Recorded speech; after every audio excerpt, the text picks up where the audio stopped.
Well, hello! It is time for us to continue our journey.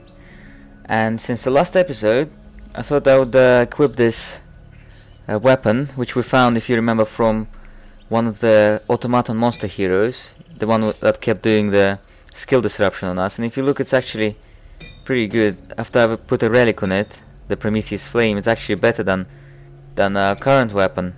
So let's go and start killing with it. It gave us quite a number of bonuses, but one of the things also to keep in mind is that it gives us significantly higher attack speed, because it's a sword, and although it does slightly less damage per each single hit, it has a higher attack speed, and a high attack speed is very useful for builds that utilize a lot of passive attacks. Like we've got the passive shield attacks here, like shield smash, disable and pulverize, and with high attack speed they're more likely to proc, so this is one of the things you should always keep in mind. And we'll go there. We've got a shrine just around there. Over here, frostbite shrine. It's good to put it to use. You'll notice that it was actually a good idea I tagged it, because what have we got here? A crocodile monster hero. And notice what he's done to us. He's debuffed us, spellbreaked us, removed our Storm Nimbus. And he's done it the second time now. Sark, the crocodile monster hero. He's big. He's bigger than the others, and he's got this weird coloring as well. He's got the same coloring as a mage, if you noticed. But he's quite tough. Also notice he's using this wisp. He's got a wisp, and wisp keeps trying to hit us as well. But I've taken care of the mage, and now I'm going to take care of these little guys as well, and then that'll make it much easier to tackle the hero one-on-one. Because when the hero is together with all the others, the minions, he'll be a lot harder. And crocodile monster heroes are pretty tough, especially on a normal difficulty when your character is still developing. If you know, they've got quite a lot of health, and they're using all these mean attacks, like when he spellbreaked us and removed our Storm Nimbus. There we go, he's almost done. There we go. And he came close to killing us. I could have drank a potion there, but I was confident I'll take him down. But don't be overconfident, because you can end up dead if you are overconfident. Right, they don't really have any useful loot here. One of the things I like doing is casting various spells from there. It's quite a pretty place, isn't it? All these Crocs just having themselves a paradise. And these are the Nile crocodiles. Actually, if you know, there are actually differences between the crocodiles and the alligators. There are quite a lot of differences actually between the two. But some of the more visible ones is like the alligators, for example. They actually have a bit of an overbite. Is that their lower teeth are not visible when their mouth is closed, because their upper teeth kind of go over them. Whilst with the crocodiles, you actually can see, because the teeth kind of fit into the gaps between each other. So you can see both the upper and the lower teeth when their mouths are closed. Another thing also is that usually crocodiles tend to have more elongated faces than alligators. Crocodiles are among my favorite of the animals. I always used to find them quite fascinating. If you didn't know, they actually have like the strongest strength of the bite. Their bite is so strong that it's like, if it like grabs onto like a part of your body, you won't be able to, you know, release it. It's that strong. However, despite their mouth closing muscles being so strong, the ones which open their mouth are actually much weaker. So it's best to prevent them from opening their mouths in the first place, and actually trying to stop them from clamping down on you. And also, actually, if you didn't know, crocodiles actually existed for very long time, ever since the dinosaurs even. Got the experience shrine there. We should make use of it whilst we're around here with loads of enemies. There we go. It's quite a lot. This is like these areas here with elevated grounds. There's loads of crocodiles in them. But yeah, the crocodiles, they existed for ever since the dinosaurs, and they've actually outlived the dinosaurs. the dinosaurs have died off, but the crocodiles are still here. So you could say that they're sort of like the living dinosaurs in a way. So got the Diogenes' Charm of Proficiency, and it's over here. So you've noticed it's really good actually. Apart from giving intelligence and energy bonuses, it gives some really nice defensive ability. We might actually use it, but at the moment we need the charm that we've got right now because it gives us the dexterity, the necessary dexterity that we need. If we get more dexterity later, we might actually swap it for the newly found one. So yeah, I noticed that there's quite a lot of crocodiles in this Nile Floodplain. Alright, well let's get out of here. We're gonna have to climb down again and get to the next part. And as far as I know, crocodiles, they don't really drop any particular monster charms or anything, so there aren't any monster charms to farm from them. But they do have some other things, that they drop some monster rares. We are gonna actually get one of those later in this episode. Right, around here we've got a little cave.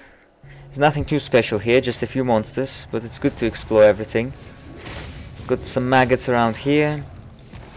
The maggots, just be careful not to let them surround you, because if they surround you, you won't be able to escape, and they actually can deal quite a lot of damage to you, because they like to chomp. And yeah, the maggots, they drop the Vile Ichor monster charm, so if you're after Vile Ichor, then the maggots are a good place to farm. And there's actually going to be loads of maggots in this act. There's quite a lot around. There's quite a lot around the various caves in the Fayum. There's one actually, the cave between the Fayum and the Giza, and there's tons of these maggots in there. And around here we've got the Jackalman. There's quite a lot of mages in the Jackalman mages actually around here. You'll notice there'll be quite a lot there. Look how many. There's like 4 mages. Actually 5, because that orange colored one was a mage as well. Usually they're grey. You notice they did like chain healing there as well, as if that's gonna save them. Okay, and some more around here. And the guy just fainted as soon as he saw us coming towards him at full speed, ready to sink our blade into his flesh. Alright, let's just finish up these guys and get out of this cave. Just check for the loot. And this protective charm is not really that good. We actually have a ring already that gives more than that. Where is it? Here. That's the one. Yeah, so we don't need that. We could keep it to sell it later, but I'll probably forget, so I'm just gonna chuck away now, so not to waste too much space. And yeah, the cave has been explored, and now we're gonna come out. And we're almost to the next village now, actually. All we're gonna do is just kill a few more Crocs and some other creatures. With these harpies, if you remember what I said, that they drop hag skin, which is good for piercing resistance. Actually, Act 2 is actually pretty good if you're looking for piercing resistance, because you also get piercing resistance from the rigid carapace, which you can put on your shields. And rigid carapace drops from the scarab beetles, and there's plenty of them around Giza and like the desert areas. And you can also look for, yeah, like I said, hag skin with these harpies. Alright, we're almost done. Let's go. Just over here, this way. Alright, there are gonna be a few enemies sort of just around here in some of these areas at the entrance to the village, but these enemies are just Jackalmans, so they're quite easy. Village of Sais, or Sais, I'm not sure actually how you pronounce it. I think it's Sais. Notice these Berserker Jackalmen, they're dual wielding, and they're using that earthquake skill that a lot of other dual wielding monsters tend to use. Quite a lot of berserkers here. If you notice, even their berserkers are quite weak, so they're not really much of a challenge. Well, okay, we're at the main part of the village now. Oh, there's some more enemies missed around here.